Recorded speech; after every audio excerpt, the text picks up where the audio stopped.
Hey everybody, welcome to lecture on triads. Just going to give you kind of an overview. The book does a really good job explaining this, and also the articles that are in this module kind of help drive it a little bit further as it pertains to your personal leadership. And we're going to talk about that towards the end. And so triads are basically, there are 9 types on the Enneagram, triad 3. So there are 3 sets of 3.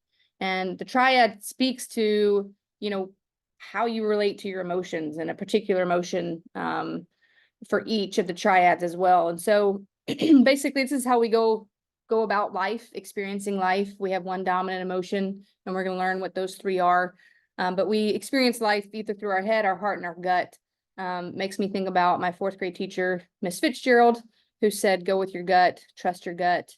And I wish I had listened to her a lot more as I've gone through life. But I think extending that to, if you're going to trust your gut, then you better have a good gut, right? We talk about gut health all the time, but any of these, your head, your heart, your gut, if you do find yourself in one of these triads, then how well are you taking care of those parts, right? So the more we understand the triads, the more we can understand kind of like our decision making, how we relate to our emotions.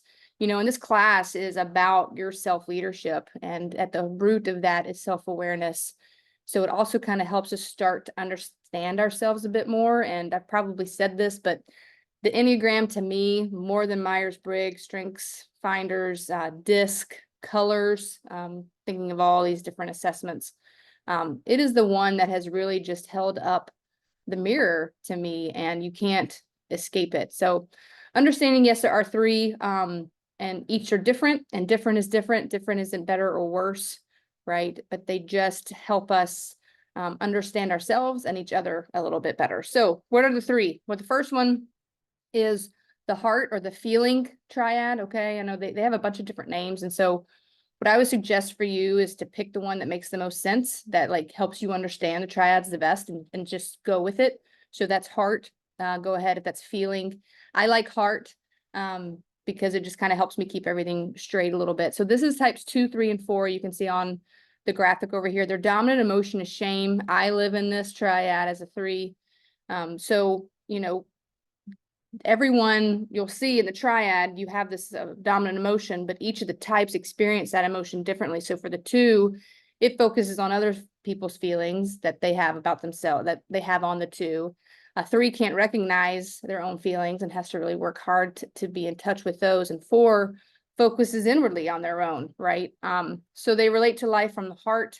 They're very conscious and concerned about how they're presenting themselves to the world, and their biggest challenge is loving themselves for who they are, and accepting that love from others. And if you really think about it, that's probably where the shame comes from. They have a lot of things that they feel shameful about. And this doesn't have to be like some big, huge secret or some big wrong or whatever, but like just the little things. Like shame can happen in the little moments where there's just doubt and questioning of self, right? And so the challenge for the heart triad is to overcome that, right? And to believe that they're worthy, and to believe that they are loved just right now in this moment for who they are. So moving on, next one, head or thinking. Okay, this is 5, 6, 7. Their biggest emotion is fear, right? And again, each type's going to process that differently. So 5 externalizes it, 6 internalizes it, and 7 just forgets it. So if a 7 asks you to do something, you might want to think twice about that. Just kidding. But they're planners, they're thinkers, they are going to consider all the options, right? They're just, that fear is just the driving force. But they love to be controlled by their heads. And especially when they're getting in the things that they don't know, they want to be able to calculate, think through possibilities, move scenarios around, right? Like it's just like plan A, plan B, plan C. Worst case scenario, we're ready for that. But it can, all this thinking can keep them out of the moment, can keep them away from what's really going on within themselves and with the people around them. And so their challenge is like kind of getting out of their own heads when it's time. The last triad, the gut or instinctive. All right, we're talking 8, 9, 1. The dominant emotion here is anger. I'm sure if you know an 8, 9, and a 1, like this is gonna be like you know, ding, ding, ding. Yep, nail on the head. An 8 externalizes anger. They don't have any problem. They have a very good relationship with anger. They don't mind showing it. A 9 will just push it down, down, down. I'm not angry. You know, they want to present as that peacemaker, that comfort person. And number 1 internalizes it. They are the gut folks, right? They are, I'm going to go with my instinct. I'm going to go with what I believe to be right, with what I believe to be the next best thing. They value that honesty and they value direction, like being direct. And so if they're trusting their gut, then what you see is what you get with the 8, 9 and the 1, right? But they can get them a little bit off balance. It can make them, you know, when they maybe don't have access to that anger, can make them a little bit uncomfortable. And then that's when their defense, you see the walls go up, right? And so it's their gut they trust to determine whether the surroundings are safe or even fair. And any lack of balance can make those enneatypes feel very uncomfortable.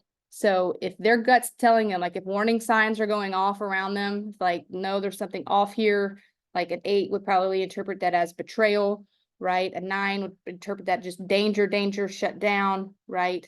And a 1 would be like, I got to go figure this out for myself and I got to like stir this around a little bit.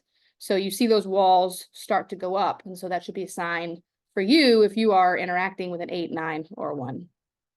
So I wanted to put these tables up here because, you know, this is a class on self-leadership, and I thought these tables were interesting. Like it talks specifically about like a leadership focus for you and different stances. So we do have one dominant center, and you can kind of see everything that we just ran through, but this article also gives you like some things to maybe help you if you're not aware of it, be mindful of. So like for me, heart being a 3, set goals aimed at success and lose sense of their own identity. 100%. I can totally see that. And so what I take from that is, yes, goals are great. I'm going to write my planner, you know, every Saturday, Sunday for the next week. But like, that's not who I am, right? My tasks don't define me.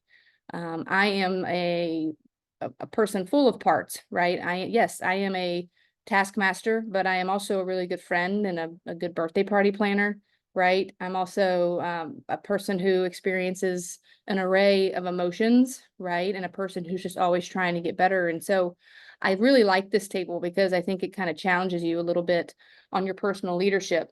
And then this last one, you know, I just wanted to share some skills that I've found helpful as I've kind of, you know, continued my own personal leadership journey. And I think this was really cool about like, yes, you have a dominant, but you also have a repressed one, right? And how do we approach and apply that to our leadership? And so, you know, all of this is for you to observe yourself, right? Be curious, don't judge, ask questions, don't make statements. Give yourself a little grace, compassion, a little self-care, whatever it looks like for you.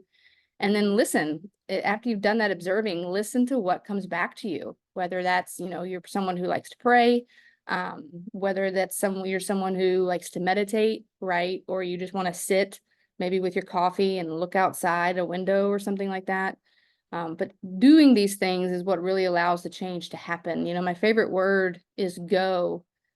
Because I'm a doer. I like to, even though my 3 says feeling, but I'm a doer. I'm task oriented. I'm a planner. But I also know that like my go is only as good as my stop, right? We get to go because we also choose stillness, and that might be 5 minutes a day, it might be 30 minutes, right? But make the stillness happen for yourself, spend some time with yourself and reflect and see how this shows up for you. So hopefully this is helpful. I really like the triads because it forces us to like realize we are emotional beings, right? Like it's there whether we like it or not, and also helps you in how you relate to folks in the other triads as well. So triads, read the chapter, read the article, and then be still. All right, bye guys.